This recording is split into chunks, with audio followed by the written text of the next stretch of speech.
You're listening to Sudbury News Talk. I want to show you something. Stand by. On the morning shift.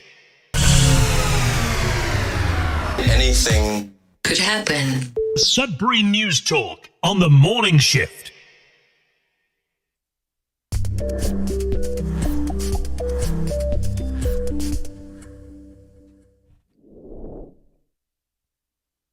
All right, good morning, everyone. Welcome to Sudbury News Talk on the morning shift. I'm AJ Walsh. Happy New Year. Glad to be back with everyone today. Thanks for joining us live on CKLU 96.7 FM. Also, CKLU.ca. You can stream us online. You go to CKLU.ca, click on the Radio Player Canada app. You can stream us. You can also download the Radio Player Canada app and listen to us anywhere, anytime on your favorite device. Not only this show, but all the wonderful programming from your campus community radio station. Been around since 1984. CKLU. Glad to be on this station. We're grateful that it exists, so that way people like us can volunteer our time and do a show and learn and give back to the community. You can do that too. All you got to do is email gm@cklu.ca with your idea for a show, and you can have a show on CKLU as well. So it's a community radio station. You're part of the community, so you can do that. Also, if you feel that that's not your thing and you still want to support the radio station, you can go to cklu.ca and make a donation, whatever you feel it is worth to you and this community. You can support it monetarily. And we're also on Facebook, facebook.com/Sudbury News, YouTube at youtube.com/Sudbury News. Comments should be working today, so make sure to like, share, subscribe, follow, all of those things, and also comment. And with that, we first comment of the day. Stacy, Happy New Year. Yes, Happy New Year to you as well. Great to be back. You know, it's great to have some time off, but it's equally as great to be back. And looking forward to having our guest today, which is Pierre Benham. Haven't chatted online since right before the holidays. Actually, he was possibly on one of the last shows before the holidays, and then now this first show after. So looking forward to chatting with him, finding out how his holidays were. And basically, we're going to have this year that was, the year that is. We're going to talk about, some of the top stories of the year and what we can expect in 2023. But first, let's kick things off with a little bit of weather, as we usually do. Sports, we'll get right into it. Headlines with Pierre Benham coming right up after this.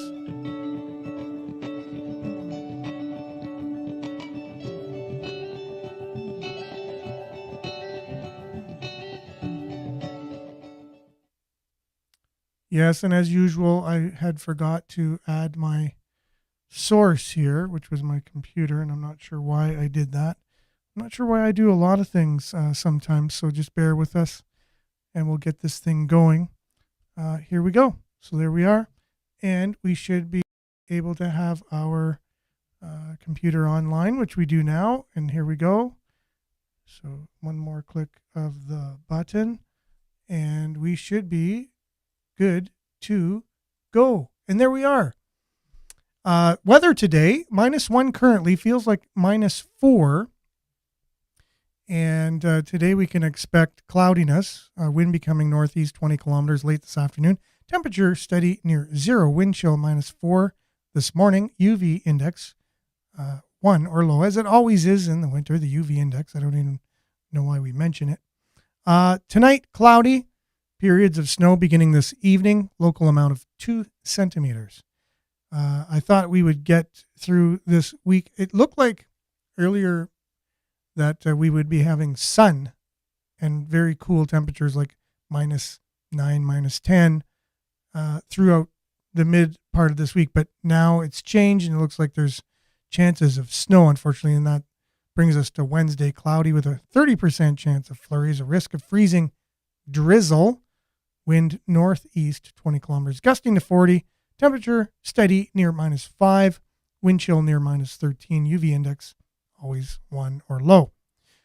Here's your long range. Look at the long range. You have, as we said, Wednesday. -5 is the high, chance of flurries in 30% range. And Thursday is snow,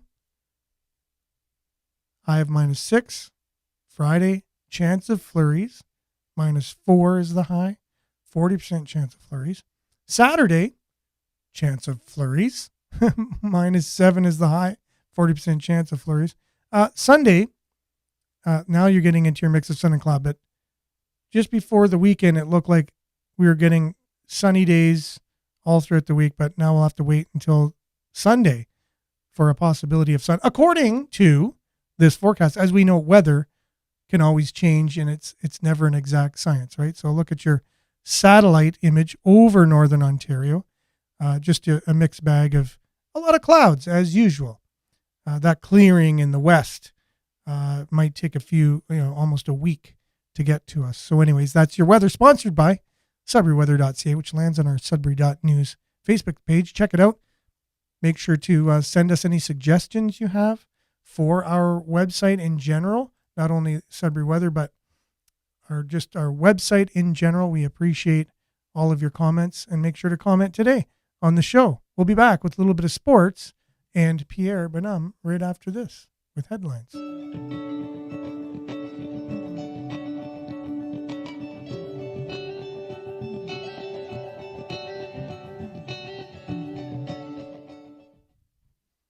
So your Sudbury Wolves will be in the spotlight right after this.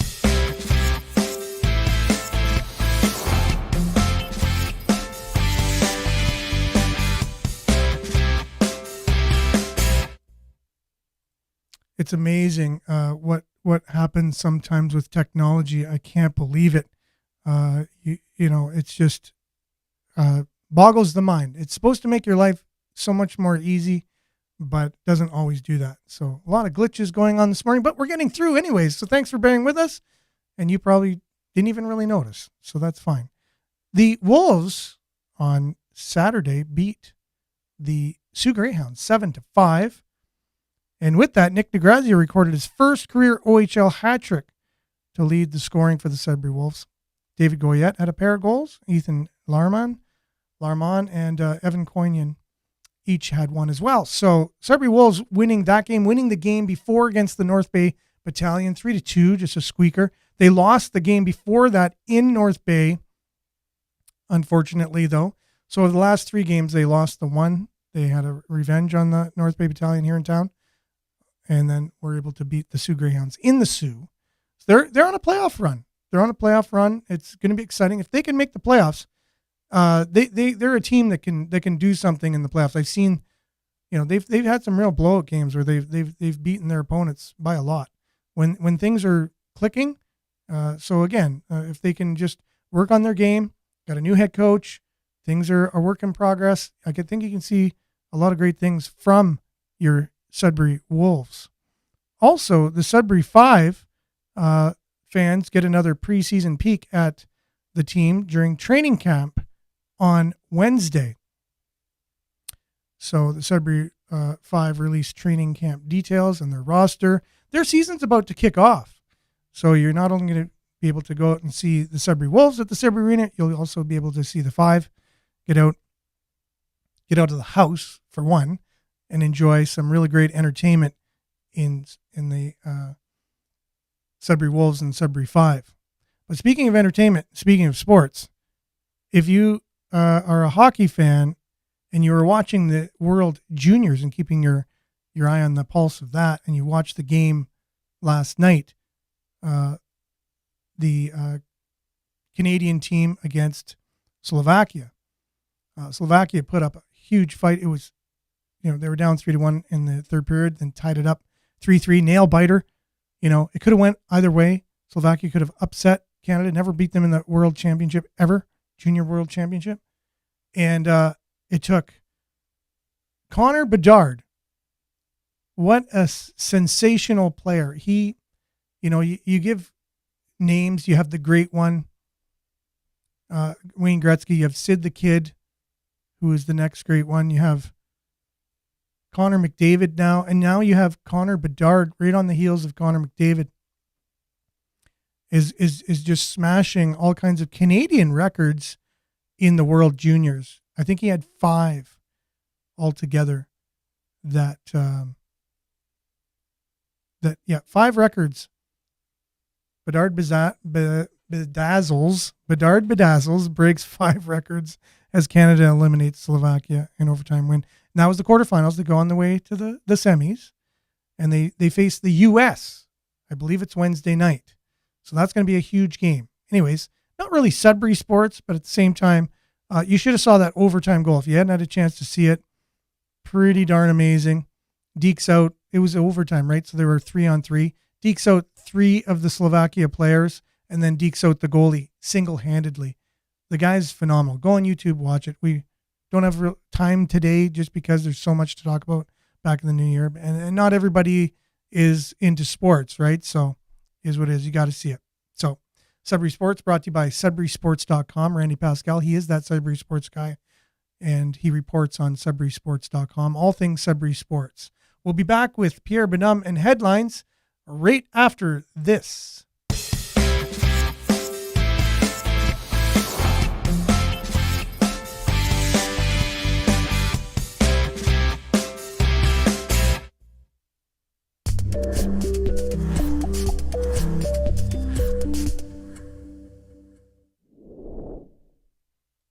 All right, Pierre, I got to get to your mic here. Unmute it just because that's what we do here.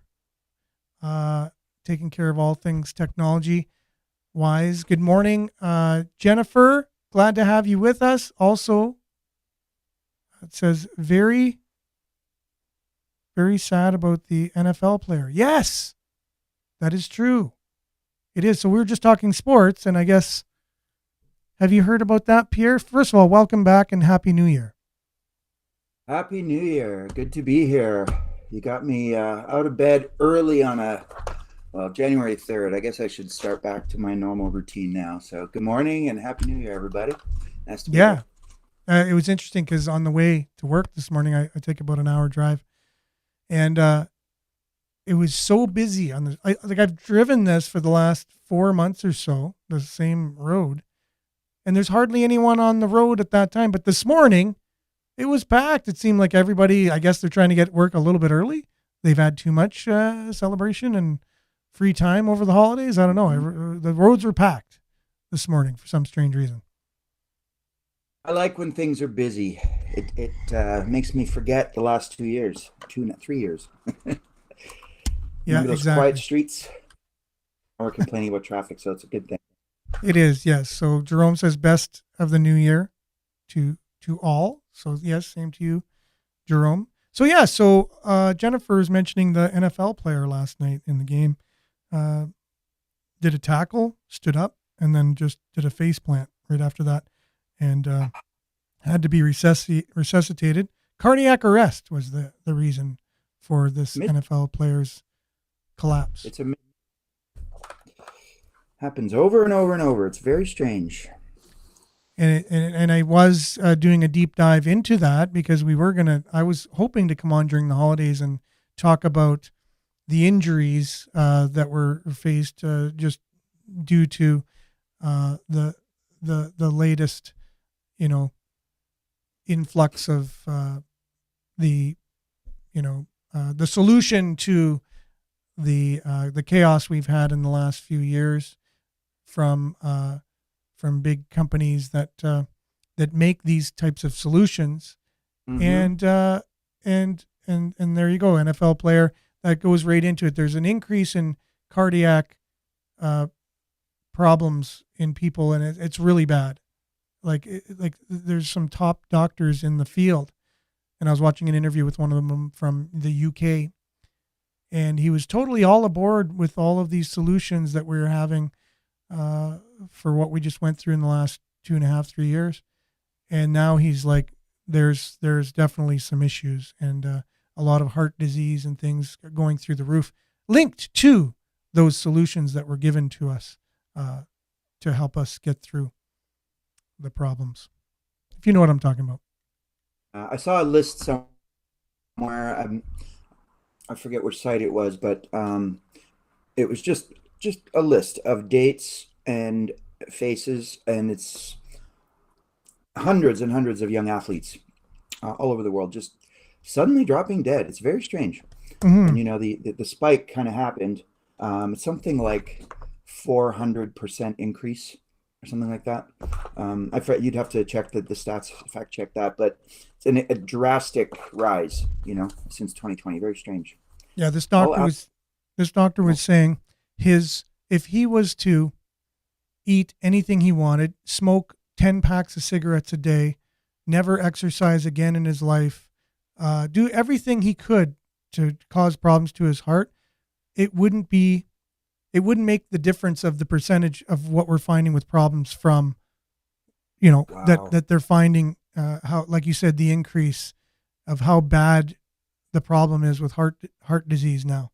So just put it in perspective for me. But Miles says the man's name was Hamlin, Damar Hamlin, the athlete, and he fell backwards after getting up. Yeah, so I guess didn't really face plant. He back of the head planted, and that is horrific for sure. And we're seeing that, like you said, athletes, right? Very, very, very, very, whatchamacallit, healthy. Athletes are some of the most healthy people on the planet because they have to be for their, to operate at that top level. And we're seeing that. Yes, it's absolutely disgusting. Wake up. That's Jennifer. And We had a similar, a related kind of incident in a distant family member, a 12-year-old kid, soccer player, and down in Windsor, and didn't feel well at home. Parents thought, "Oh, you're just getting the flu," and about 18 hours later, he was gone. They had to bring. All right, can't explain it. no, Miles is saying some people are born with holes in their hearts. He's not sure if that's what happened with him, but it could have been. I guess they'll come out. Now, I know what they won't come out and say, though, for sure. Yeah. I know what they won't say it's linked to. 100%. They won't say that because they kind of can't. You say it on Twitter now, which is really Oh, interesting. yeah, exactly. Yeah, it's bizarre. It's like a whole other world there now. The level of debate and discussion. So interesting to compare. So I'm just sharing people's comments because they are coming in. Yep. And Jerome is sharing the we're going to get into something they are predicting, a really bad thing coming up in about 2025. That's Bill Gates was able to predict this pandemic before we had it, and now he's predicting another one. So his predictions are pretty good. Like he's able to predict the exact years that pandemics happen. He's that smart of a computer programmer. Like psychic abilities. Yeah, I think he's psychic. Like he was also ready with the vaccine before it even came out too. That's how psychic he is. I said the word, so I guess we'll be shadow banned again. So yeah, there's so many comments coming in. I'm just sharing them as we go because I'm not able to even keep up on top of all of them. So it's a great conversation we're having here. And if you're listening on CKLU, I'm going to be sharing enough of them, hopefully. But we weren't even planning on discussing this other than the football player that, that made the news this morning from the game yesterday. And we are still going to do a show on that because there's so much coming out now that you can't deny the data of the effects of the solution. We've kind of said there's one solution fits all, and there were some side effects for that, and the information is now being made public. So, it's just data. It's just health data. It's not like there's nobody's theories anymore. But yeah, good morning, David, and Happy New Year to you as well. Comments keep a rolling in, Pierre. So let's see. Cool. Can't wait to hear. Yep, for sure. Yeah, we're going to be doing a show just basically on that. I got a really good interview with that doctor I'm going to put as part of it. I'm going to do just a special show. It won't be Sudbury News in the morning, Sudbury News Talk. It's just going to be a special just on that alone because I think it deserves the time. So anyways, Year in review though, like, did you get a chance to watch that the game last night at all, Pierre? Are you were a hockey fan I at all? didn't watch the whole game, but I watched the highlights. And are you talking about the hockey game? Yeah, the World Juniors, Canada beating Slovakia in It's the overtime. oh, every year I say this. I'm like, this is the best. This is the best experience, hockey watching experience. Like it's better than anything else. It's so good. And Hmm. I went to school in Halifax, got a bunch of friends there and stuff, so that's kind of fun. Yeah, it's nice to see. It's nice when every few years, right? There's that one kind of player that just kind of goes, Oh yeah. and it's inspirational. It's kind of like watching a superhero. So And it's really this good. this player this year, Yeah. 17 years old, and he's got 5 Canadian records already, and he still has possibly 2 games left in the tournament, at least one Uh, more game. And he had as many as 6 points in one game, and it's just phenomenal. Blow your mind, hockey. Again, if you're not even a hockey fan, I think just watching it, you have to appreciate the athleticism and this young yeah. kid, 17 years old. Michael Just Jordan. yeah, It's yeah. exactly. He's Well, totally it's because the combination, I think, of mental sort of just thinking in a different level, and then the physical prowess, and then the skill, and then the training, and it's like all these things that you don't see often in one person, right? All of the things at yeah. once. So it's And he's not even all and that big of a kid. He's just no, a little guy, no, and yeah, he's able to just control. His hockey sense is unbelievable. Like he's almost as good as I was back in the day. yeah. Too bad, and so soon, but Yeah. It's quite the thing to watch. So, anyways, I would encourage anybody if on Wednesday night it'll be a huge game, and then it's that Canada U.S. rivalry too, right? And yeah, you know from watching women's Olympic hockey, your uh-huh, niece, right? So you know the excitement of this, world competing country against country. It's a whole huge, other thing altogether. And Canada US, right? In women's hockey, yeah, every year you end up with Canada US for the uh, yeah. gold medal. Well, on that note, the fun thing with the 2010 Olympics, I'll reminisce a bit, is because Tessa went to Ohio State, right? So and she played on the hockey team there. So at the Olympics, she was playing against all her teammates, because there was so they all knew each other, right? So the rivalry was just incredibly intense. Hmm. So Such a close yeah, they're game all, too. Yeah. yeah, Yeah. And I like how they're always like, okay, the US and Canada, they're always neck and neck. Like one's only won two yeah, more or one more game than the other one, and it's just it can go either way. And here you have the men's is not that much different because the caliber of hockey. Now, in men's, there's more countries that are at the level that, mm, Canada and Russia used to be the big rivalry back in the 70s yeah, and early 80s, and then you had the miracle on ice with the US winning that year. What was it, 84, I think? And the yeah, with women's hockey, they just yeah they there's going to be those games where it's like 17-1, which is really painful to watch when they play like a small country, but they yeah. just I think they have to spread the love around and just get you have to play people who are better than you, right? That's how you get better. But it's a slow transition, I think. But with men's hockey, obviously we're there. Yeah. And it started way before and whatever. And so women's hockey's, it's getting there. They're working on it. I think they have great programs in these other countries where, hockey is big already. And now women's hockey is getting the attention. And I think it's going to be huge caliber, just like the men's. But again, this World Juniors is it's so, so good of hockey, seeing these young up and coming hockey players, and especially Connor Bedard. You have to watch him.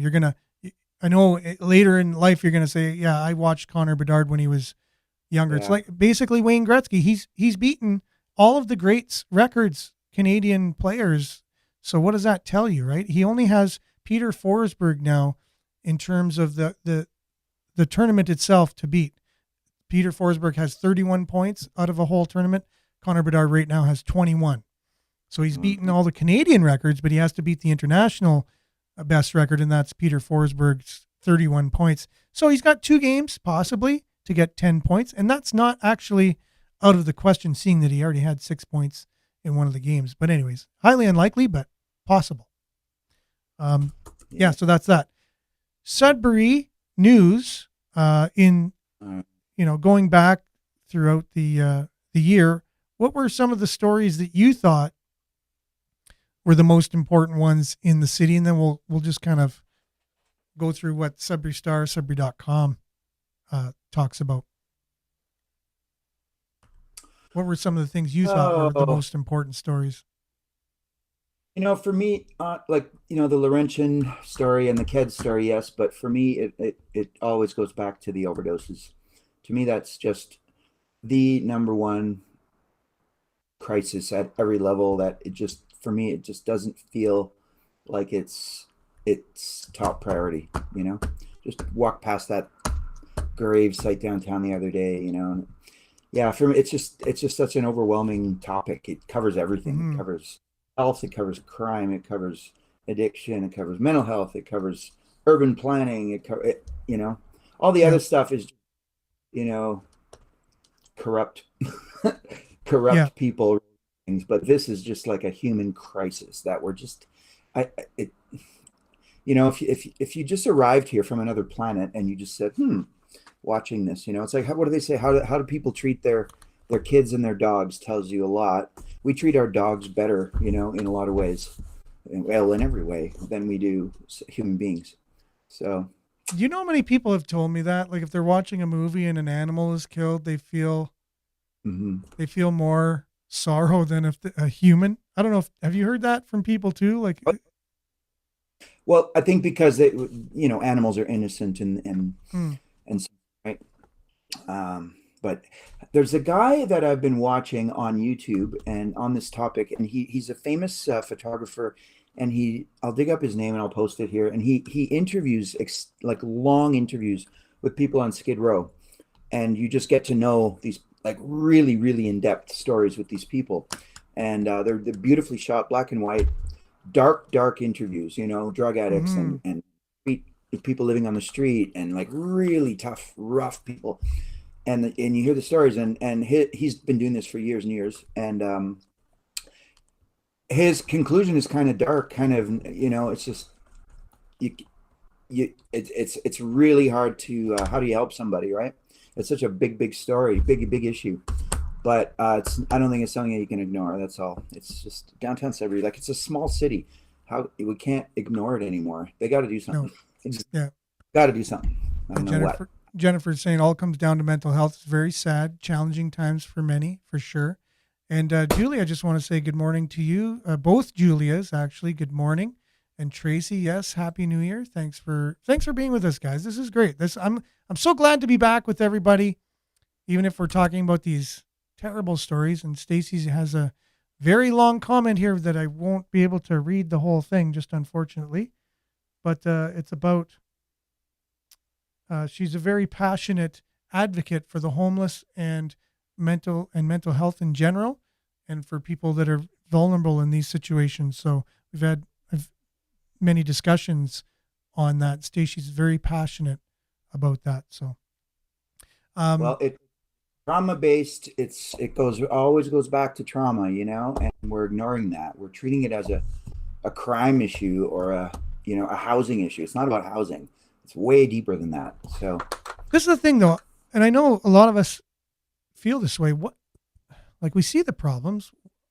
A lot of us feel for it. Like we don't want this to happen to our fellow brothers and sisters, obviously. And when we really think about it, it's really sad.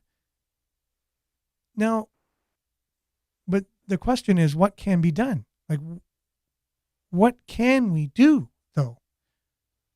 Like, what are the solutions that are implementable? And because it seems very like there's a lot of layers. Yeah. And I mean, there's places that have tried different solutions that have improve things. I know like Portugal did a long time ago did a really radical thing where they just decriminal. First they did was decriminalized all drugs, everything, including Oh, heroin and cocaine, everything. wow. And rather than spending all the money on policing, they spent the money on supports and drastic improvement. It's Mhm. controversial. Harm reduction, people don't like it, but I don't know. The numbers don't lie, right? But we seem to be going the opposite direction. Like we've legalized marijuana, and now there's pushes to legalize other things. We have these safe consumption sites, which basically sends out a message like, yes, we're going to encourage you and help you to basically, you know, to take Yeah. drugs. The pharmaceutical The follow companies are pushing a lot of the opioids. That's what got us in this problem in the first place, right? Yeah, that's a whole, yeah, that's that's a rabbit hole beyond our pay level. Doesn't take much I to just get beyond our pay level. That's for sure. But yeah, so this is the thing. Like, it seems like our society, like you said, where was it in which country was that again, Pierre? That they Portugal. Okay. probably, I'm going to say 15 years ago. Yeah, they had a huge drug problem, and they went all in on treating it as a health issue, not a crime, not an issue of crime. So Yeah. by legalizing it, they wiped out the criminal aspect right away. So basically, they knocked out all the drug dealers at the knees.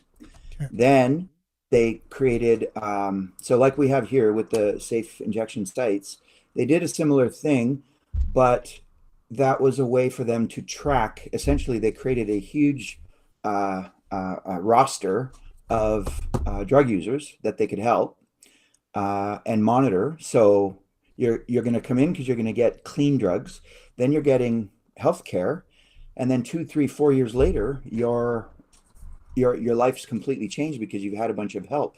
It's not like they were just locking you up over and over. So the numbers don't the numbers show that it treating it as a health issue, not a crime issue, helped everything. So Wow. yeah. Profound. But it's radical, right? It's whereas the Vancouver approach is kind of inspired by that, but they don't follow up. They just give you a place to do it, and they give you the drugs, and then they send you back out in the street. So there's no follow up. And that's one of the things I've been really pushing, and a lot of us are saying having a conversation at least is a good way to get the ball rolling. Like the conversation we're having right now, I think is at least, I don't know if it's a start. I think the conversation needs to go on through the whole process. But so there always needs to be education, conversation about the issue, and not stop talking about it. I think is probably a really good way to keep the movement going. But I've always said we need to have the goal of rehabilitation to be the goal Yeah. at the end. So how do we get from where we're at now to a person who's rehabilitated, someone who has now a reason, a meaning in life other than injecting or consuming something that's going to make them incapacitated and unable to give what they the talents and gifts they were born with or that they acquired in their life, give back to society and be a just just to be off drugs first of all, and to live a life, a meaningful life. Yeah. So how's that Well, like? the I forget his name now. Professor at Columbia University studied this for a long time. Um, and as much as they're like, so for example, trauma is the most common factor. So not everyone who's had trauma becomes a substance abuser, but most substance abusers are come from trauma. But he said that the it's Dr. Carl Hart, his name was. I read his book. The guy's brilliant. He was a drug addict himself, and then he became a researcher. But his number one sort of fix, I guess you could say, is connection. Exactly what you said. If you don't have meaning, purpose, and human connection that drives you, that's the number one common factor in all of them, where you're essentially socially isolated from family, friends, whatever, and then you don't have a purpose linked to whether it's a job, a daily kind of a connection to other people that is deeper than surface. And that's what he, and this was a huge study he did, like I forget the number, but thousands of people over like 10 years. That was the number one trait. See, that's the thing. I can go out and have a relationship with someone and have that interaction, that human connection, one-on-one with somebody. I could do that. Just wake up one morning and go and have that interaction, and the person would know I cared, and they would know I wanted to make a difference in their life. Now, whether or not that led to them choosing or having the strength to, or whatever, to overcome the challenge of their addiction or mental health or whatever,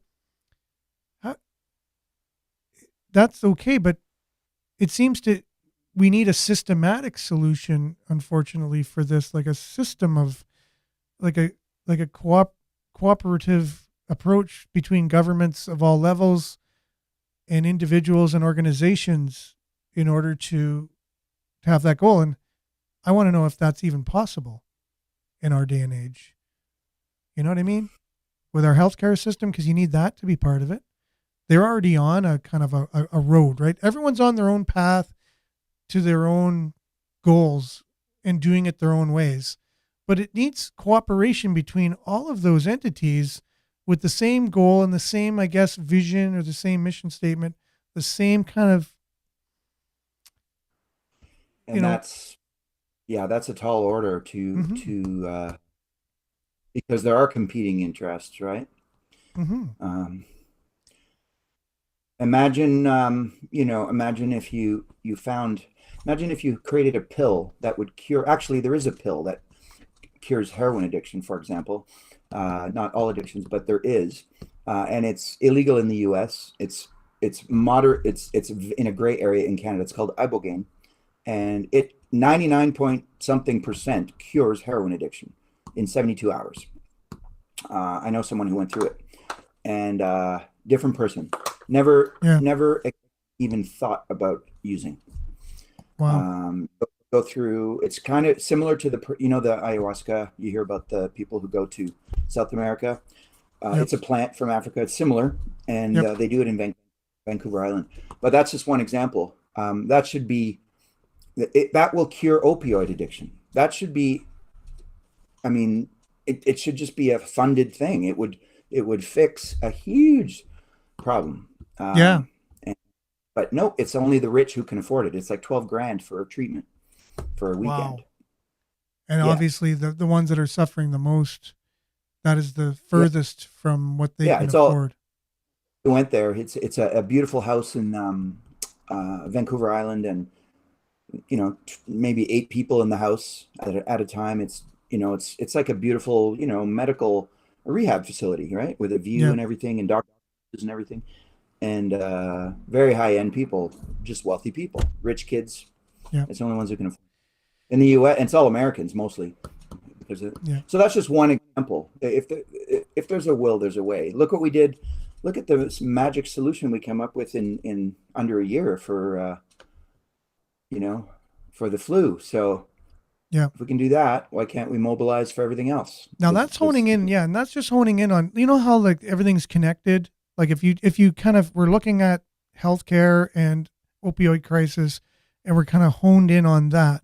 But if you kind of start coming away, almost like Google Earth, you start coming back and you look at the bigger picture of how that is connected to other things, and, in our society in general, even economics and politics and all of the other things that plays into.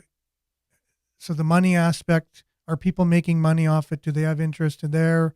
Are political interests being satisfied, unfortunately, with the results that aren't so favorable for people to live lives of meaning that we're talking about? So there's elements they're working against. And so my overall worldview is that our society is in a downturn, in a lot of ways. Like you've ever heard Yeah. the fall of Rome? Like it's like it Well, kind of seems like that's what's pattern, going on. patterns are there, right? Yeah, If you and see patterns, you can see yeah, them out. and this is just a byproduct of Now, the interesting thing that sorry, one I always found it interesting, sort of during all of this, you know, the supply chain issue, right? Where Mhm. people couldn't find, baby formula or diapers. Or So Tylenol. that all supply chains for everything that we need is broken, Hmm. and yet how come there's no supply chain issue with fentanyl? There Oh, was never, not one day broken where you couldn't find fentanyl. You know, I live wow. downtown every day, and I talk to people, and can find fentanyl, but you can't find baby formula. So, that, does that make any sense? Or it does, maybe if you that's why I posed that question. Maybe if we understood how the whole system actually works, it might make sense actually, right? So you want to get to the bottom Yeah. of that and see like what interests we're fighting against. It's like it's hard to fight a battle if you don't know who the enemy is. Does that make sense at all?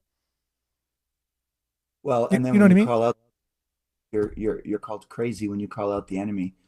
You know, And when you that's call even out the worse. Yeah, because again, well, it's then you get swarmed, as we see all the time. You exactly. get Hmm. there's swarms that are in waiting Yeah. for And sure. why is that? And I've always asked that. Like, do you think for a second the government could stop fentanyl from entering into our population if they really, really focused on it? Do you think they could? Do you think they have the power to do that? I think so. Absolutely. Yeah, I do Yep. too. I think well, we've got a military, we've got, like, really, it's a national security issue if you really zoom out and think about it. There's basically another country uh, invading our country very gradually with a substance that is, destroying a subset of the population in every small town. Well, not just small towns, but in every town in the Canada and the U.S. systematically, and it's supported by the largest global corporations on the planet. And it enters through four ports on the West Coast. There's four places it arrives. Vancouver, San Francisco, LA, San Diego. That's it. So Now, if you know it's your history, you also know that the same thing was done to that country many, many years ago by a uh, Western nation. That mm, as a tactic, mm, a tactic that didn't involve guns or killing people with the what some would consider war tactics. right. Had the whole country hooked on opioids, and we weren't it disabled it just brought them to their knees in many ways, and so they were able to do with that country whatever they wanted, take all the spoils of that country, and that country has a long memory, and that same country is the one that's doing the exact same thing now that you just mentioned to us. Oh, in that. So there's 4 points in Canada and the US, and then of course up through Mexico as well. That's a whole different story. But So how hard is yeah, that? We know where it's coming, right? You know that. So you're not even the government. You're not the authorities. So if you know that, it how, it always comes it always comes back to, we're talking locally here, but this just shows you how the globalized world that we live in.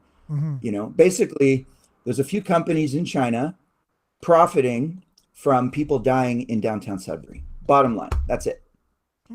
We got a bunch of the most vulnerable people in Northern Ontario are on our streets, literally dying. Talk to any police cop or ambulance driver, or whatever. And there's billionaires in China who are profiting from this, sitting on yachts, hanging out with movie stars and NBA players. That's it. Yeah, There's factories that produce this stuff, and they get it in. That's it. yeah. So That's what I mean. You just because you got to they you also, got it's yeah. harder to it's harder to uh, it's harder to be accountable when you're destroying an. Imagine if every private school in Canada. Okay, so there's probably hundreds of thousands of kids in the 1%, teenagers, and in the fancy colleges like McGill and Harvard. Imagine if all of those kids, imagine if 1 in 4 was dropping dead of fentanyl addiction every year. What would happen? I know. What does that tell you? Yeah, and it's the same with the missing Indigenous women's movement as well, right? Yeah. It's kind of like in society, it goes under the radar, and that was my point too. I mean, we made such a big deal over this past 2-3 years with the health crisis we faced as the world, and we lost fewer people through that than we did through the opioid crisis. But the opioid crisis doesn't get, even 1/100th of the attention that did. Like that's like, we cared about our people in rest homes and whatever, and we said, look, you all have to take up the cross and do something that possibly could damage the rest of your life as this one size fits all solution, and do that for them. But everyone did something, rolled up their sleeves and did whatever. But here you got, we could have just did something nice for our brothers and sisters to help them through their plight that they're in. And we lost more people through that than we lost the other way. And that's not even recognized. Those decisions weren't about truth. They were about optics, because truth is a little scary for someone to say, let's protect the most vulnerable by isolating them. I remember having that conversation way back. I was at the yacht club, the near Science North, and I was helping the docks in. And I remember I said this to a young physician. She was new in town, and it was right at the beginning. And I said, wouldn't it make more sense if we protected the vulnerable? Obviously the old folks and people with immune deficiencies. And she said, that sounds rather fascist to me. And I'm like, whoa, okay, I'll shut up. 3 months later, we're all locked down, and what did it do? So her initial reaction was rather than look at the truth, which is, I don't know, a very high percentage of people who are getting sick were, diabetic, overweight, old, and had other problems. So that's about 20% of the population. But it's bad. You can't say that. That's truth, but you can't say it, right? Now we can maybe say a little bit. We might get in trouble here on Facebook still. But on Twitter, there's some incredible discussions with very, very smart people. But so it comes back to truth, right? And as soon as you blur the truth and you start to flip, the term gaslighting, nobody knew what that was 2 years ago. Now everybody knows what it means, right? It's repeating a false narrative to force you to question your reality, so you don't know what truth is anymore, and then they impose the story they want, right? Yep. So separating me as a normal dude with a job and everything, a healthy guy, from the 30-year-old Indigenous woman walking down my street with her pants down, separating me socially, culturally, everything from that person is the intention. It's the truth of the fact is that we're the same, but the division works, right?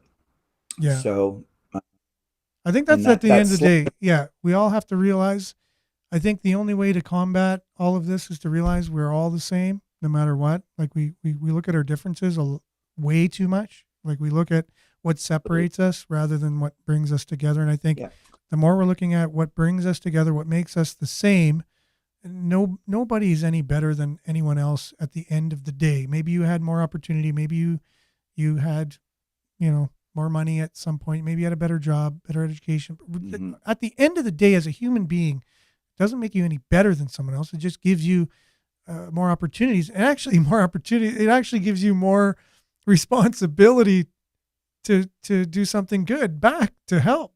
To me, that's the way I look at it. But Karen gives us an update with the football player we've just been talking about, that he's not doing too well. The Bills just released a statement that he had cardiac arrest. The heartbeat was restored, and he is still in critical condition in the hospital at the moment. So terrible, terrible, terrible stuff goes along with all the things we've just been talking about. Unfortunately, so many comments. I just want everybody to just pay attention to all the comments. You guys are so insightful on this show. I can't do any credit to your comments, and unfortunately not able to get them all on. I knew we would reach this point at some point when the comments were going to, we wouldn't be able to get to all the comments. And when the show gets to the point where we're able to monetize it enough, we will be able to hire, somebody who could moderate and then kind of pick out which comments, so that way the show can continue. The conversation will still continue, but someone will be saying, here's a comment here, this comment goes along. But at the moment, as I'm kind of the tech guy, the producer, the show host, and all of these things, it's hard to moderate in real time. And so I really do care about your comments, and I know that they're very important, and I want to share them, but I'm just not able to at the moment. So as we wrap up here, I think tomorrow, I don't think I have a, go ahead. Talk about the other issues. Yeah, I know. But that was I asked you what your main issue was, and that's what we were able to talk about, which I do appreciate. And we had such a good conversation. Everybody is getting something out of it. And how do you unpack? Like, it's on my front porch, right? I can't, it's the only issue I see every day. I go to the store, it's on my front porch. Yeah. So I don't know how I can ignore it. If you go downtown, if you've ever been downtown in the last year or so, or you can't help but notice there's been a huge, not only that graveyard site, like you said, the crosses on the corner of Paris and Brady there that really send a message home. And I was told the other day that there's way more people that have passed away from the opioid crisis than are represented in the crosses, because there's not enough room. They've ran out of room now to kind of show the impact visually with the crosses representing a person. That's how bad the situation is. And just to have that in our faces every day. How could we just talk about that for 5 minutes or 6 minutes or whatever? You know what I mean? Like, you really, and I don't even think the conversation we had, it still needs to be talked about. It still needs to have some type of unpack it more. Now, on a positive, on a to move toward a more positive note, a lot of people I've been talking with, just family, friends, online, in real time at my gym, people have, because of the last 2 years, and New Year's resolutions, people are always very optimistic stuff. But I feel that there's kind of a little bit of and I don't want to use the word awakening, it's too cliche, but a shift in people's mindsets. People are kind of, on one hand, fed up, but optimists in a weirdly optimistic. I'm getting where people want to have babies. People are like, oh, I'm going to buy a house and renovate. I'm starting a new business. So there is kind of and that whole idea of like, clean your room, clean your house first, get your stuff sorted out, and then you can kind of get out into the community. And that's kind of, that's what I'm trying to spread. Even I'm in a little a local casual men's group now, where we meet up every couple. We start, and it's just a bit of motivation, a bit of mindset, just to go upbeat, right? So it's not just poor me and the world sucks. So I think it's good to spread that as well, like to do small acts of kindness first of all, and good works to get out in the community, whether it's your church or your local community center or your gym, and I think that energy can also spread in a different way, right? I sound like a hippie now, but it's true. Going from like angry old man to the secret hippie guy. So I think, and even with this show, like the way we talk about issues, right? If you don't talk about get to the core of it, that's how else can you change it or fix it in yourself and in others, right? Yeah, So I think exactly. I feel there is an upswing happening. Can't really put a finger on it, but when you see good things going on, I think embrace it and support it, you know? Yeah, it's true. And look, we don't have to wait for government or organizations or whatever to come up with solutions. That things we could just do, like you said, on a daily basis ourselves. Like what's in our own sphere of influence that we have the power to do. Like there's nothing stopping us from doing something, right?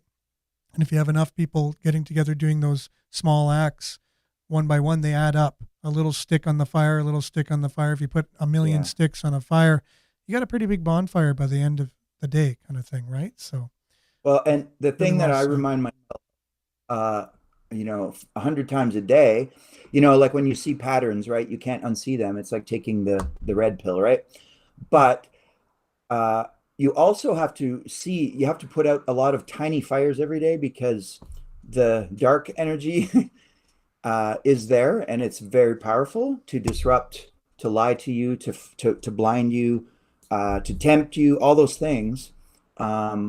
So you have to check yourself all the time. Like even something as simple for myself, something as simple as I don't feel like working out today. So think about what's forcing you to say that. That's a force telling you be weak, be weak, be weak. Don't make yourself better. That's it.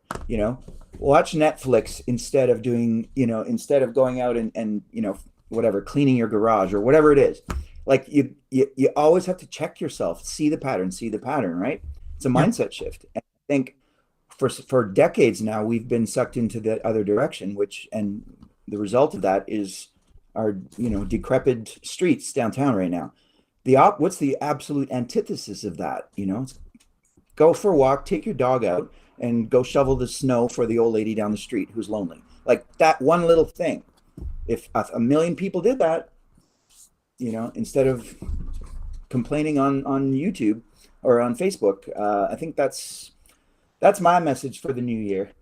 well, you know what? And I'm glad we end the show with a very positive note, and it's right on par. I think it resonates with all of the people listening and watching as well, because it's not hard to do one small thing for someone, right? And then it all adds up together. And we just have to change our mindset instead of waiting for other people to tell us what to do or do it for Yeah. us. We have power to do it ourselves and be positive, right? So great way to start the new year as well. We've got free will, right? We've got agency. We've got brains and bodies. Like we're not helpless. We're not a bunch of molecules just floating around with in chaos. No, We can give order to chaos, and that starts with the seeing the truth and feeling it really, yeah. because yeah. And So and yeah. I also have to say, awesome glasses. By the way, I know a lot of people are thinking that are watching. So I'll just put it out there. You got some awesome blue block glasses on. Look, Oh yeah, they look good on these you are too. my raw optics, they're called. Yeah, I love them. They help with the screen. So we got to leave it But you there know what's because good too? yeah, go ahead. It's a great cloudy day. I just put these on and everything's rose-colored glasses. Everything gets brighter, right? And it's just the same thing as our Optim- attitude. That's right. Put on some positive glasses in your mind and in your heart, and we can make positive changes in this world that Maybe we that's have. a So good one for your viewers today is mhm. instead of making these big crazy New Year's resolutions, you're going to lose 40 pounds and save $1,000 a month. Just do one, talk to one stranger, look them in the eye, and be friendly. When you get on the bus, don't just get on the bus, put your money in. Just say, "Good morning, how you doing today?" to the driver. Exactly, exactly. You know, Yeah, you just ask those what? little. Yeah, what can I do? Like, what can I do that will make a positive influence in my life? So thanks, Pierre. That's awesome. Awesome New Year's message for us today. You'll be back as soon as we can have you on again. You're welcome anytime. So I Sure, appreciate you, all and good. let's get back as soon as we can, and let's start working on your podcast as soon as possible as well. So We'll talk about that. Big plans for 23. Okay, happy New Year, okay, everybody. happy New Year. Thanks, Pierre, and thanks All right, everyone see ya. for thank you. Thanks everyone for watching and listening. Stay tuned now for Earshot Daily on CKLU 96.7 FM. We'll be back same time, same place tomorrow. Ciao.